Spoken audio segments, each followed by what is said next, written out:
These are some of the greatest psychologists of all time. Let's talk about their greatest ideas. The first one is Carl Rogers.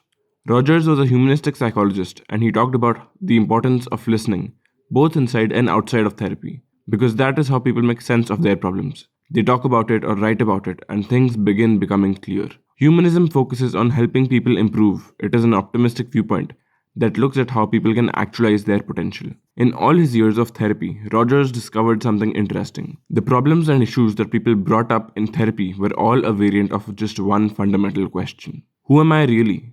How can I get in touch with this real self underlying all my surface behavior? How can I become myself? We all change ourselves because of the expectations of those around us, and the real self is what you would find if you separated yourself from all those inauthenticities. And that is precisely what happens with therapy. Rogers believed that our instincts needed to be unlearned for us to become a good listener. The instinct to understand someone else's situation from your own perspective, for example, or the instinct to give advice. If you're interested in Rogers, you'll like his book on becoming a person. The second psychologist is Sigmund Freud. He was one of the first to bring the idea of the unconscious to popularity. He said that our behavior is influenced by a lot more than what we know about consciously. This led to the discovery of the unconscious, a world of autonomous forces that were animal and irrational in nature. Freud believed that sex and aggression were the fundamental drives of humanity because of their evolutionary importance. That everything we do is unconsciously driven by the drive to reproduce, even though we aren't conscious of it. The ego, or your perception of yourself, is responsible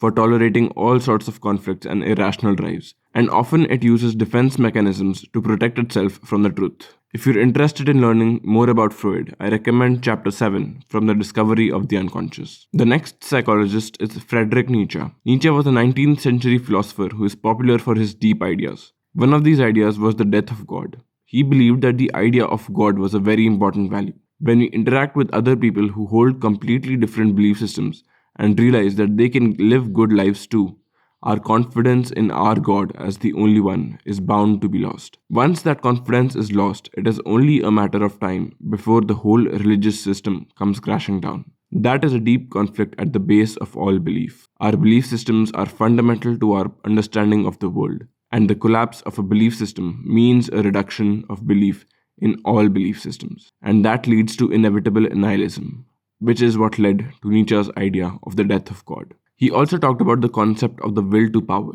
that ideologies and belief systems were alive forces that battled each other, that individuals were like the playthings of these belief systems. Carl Jung, one of Nietzsche's students, said, "People don't have ideas, ideas have people. We are controlled by our beliefs more than our beliefs are controlled by us." Nietzsche was also an existentialist. Existentialist philosophy believes that humans are so finite compared to all of life that suffering is inevitable. But human inauthenticity makes this suffering worse. And so they believe that we all have an existential burden to carry, and only then can we give meaning to the otherwise arbitrary suffering of life. If you want a more detailed introduction to Nietzsche, I recommend the book Nietzsche, A Very Short Introduction. The next psychologist is Carl Jung. He believed that each individual is a series of opposites. At times we're selfish and at times selfless, at times calm and at times anxious. Jung believed that the task of the individual was to attain wholeness, so that he was conscious of each such part of himself, so that he was a harmony of opposites. This followed what he called the process of individuation, through which he aimed to make the conscious and the unconscious one. He is also well known for his idea of the collective unconscious. Jung believed that many parts of our psyche were universal. We were controlled by figures as old as time, like the Great Mother or the Savior. We just didn't notice those patterns. Jung also gave the idea of the archetypes, which were parts of our psyche that we experience every day. They are too complex to explain well here, but here's a summary. The persona is the selective mask you wear that protects you from the outside world. The ego is the idea you have of yourself, your inner I or consciousness. The shadow represents the parts of yourself that you don't want to accept, your evil thoughts and resentments. The anima or animus has to do with your relation to the opposite gender. And the self, the deepest part of the unconscious, has to do with your complete potential as an individual. If you want to learn more about Jung, I recommend the book Jung's Map of the Soul. It's the best book I've found that boils down most of his very complex ideas for a beginner. The next psychologist is Jean Piaget. He studied knowledge, and he especially studied how knowledge progressed in developing children. Today, he is one of the most renowned developmental psychologists of all time. He viewed knowledge as a process rather than a series of facts. To Piaget, the fundamental fact is that we gather knowledge about the world. That is because we continually learn new things about the world, and what we knew before is often replaced by what we learn anew. He also thought that you knew what something was if you could influence it to have the outcomes that you wanted. If you could make a pen do what you want with it, let's say write, then you know what it is.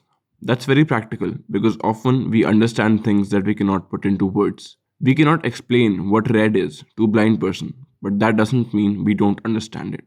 Development happens when children discover new ways of looking at the world which work better than previous ones. When they are first born, infants cannot differentiate between themselves and the outside world, but that changes as they develop. Over time, they discover more and more that builds on top of previous discoveries, and that is Piaget's concept of the child building itself up from the ground. If you want to learn more about Piaget, I recommend the book The Essential Piaget. The next psychologist is Alfred Adler. Adler talked a lot about the inferiority complex, which we all have. We're all finite compared to reality and compared to those around us, and so we feel inferior.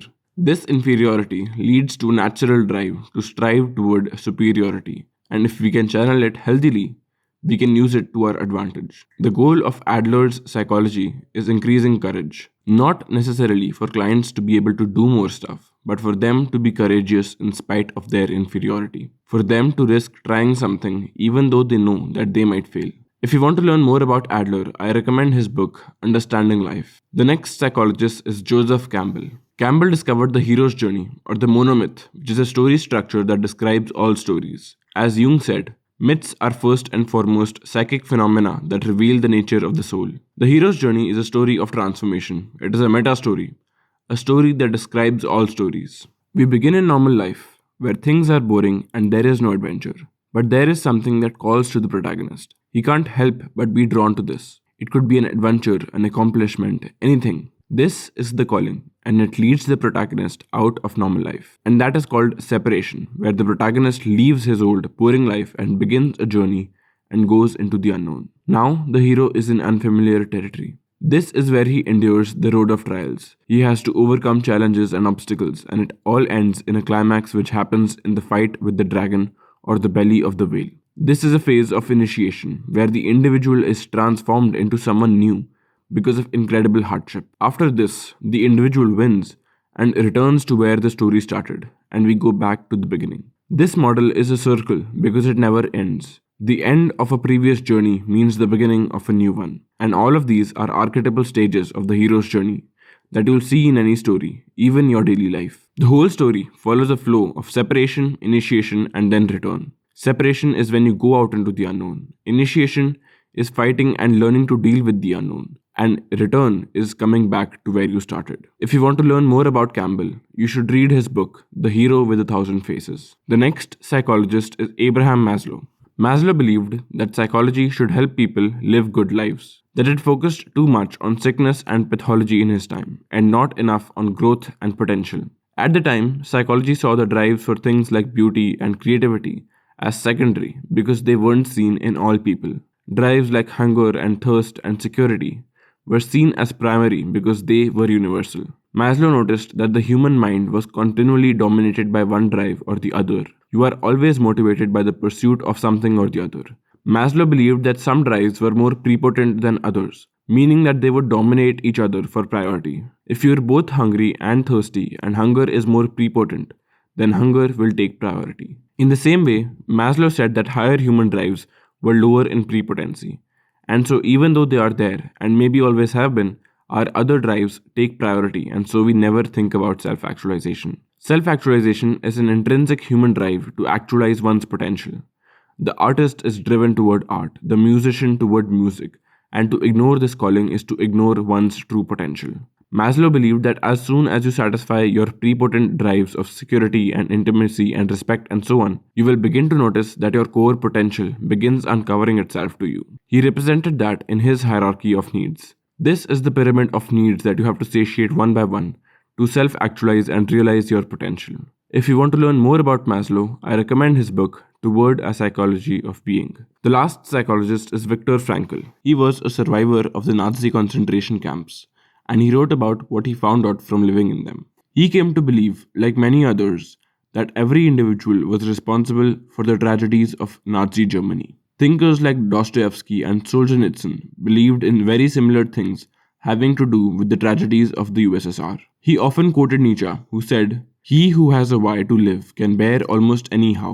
He was an existentialist as well, and he talked about the search for meaning, especially in the concentration camps. Frankl said, "Everything can be taken from a man but one thing, the last of his freedoms, to choose one's attitude in a given set of circumstances." He found that even though people were devoid of all their rights, they could find meaning in such great suffering. People who were driven by a purpose to get back to their families or to find their families in hiding were more likely to survive the camps in his experience, showing how purpose counters suffering.